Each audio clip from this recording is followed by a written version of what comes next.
Great strategy leads to great work. Great work doesn't lead to a great strategy.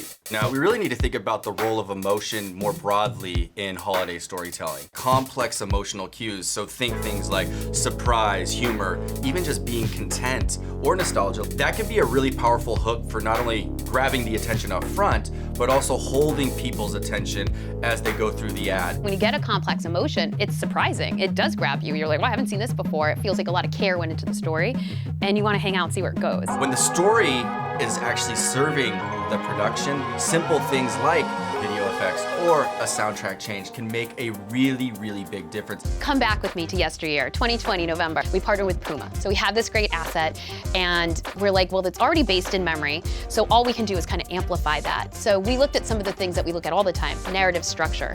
Great soundtrack was coming in way later than it needed to. So we kind of restructured how the story unfolded, got that music in there sooner. And I think the other thing that really made a big difference was adding this retro filter. Again, if you do it perfunctorily, it doesn't have much impact, but when there's so much memory wrapped in it and the whole story's unfolding in that way, magic. There's an adage that say, in order to understand the present, you have to know about the past.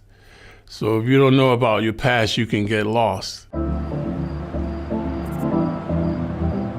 Clyde was from the movie Bonnie and Clyde.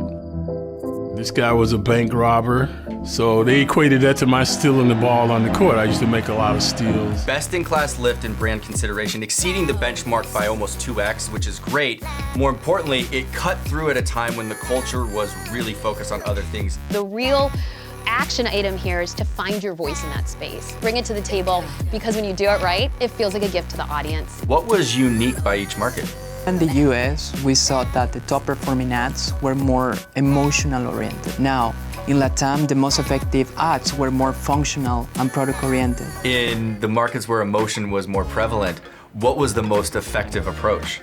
Less drama is better.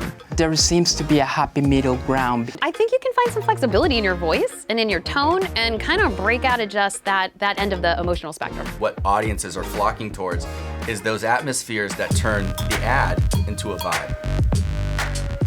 Make something better.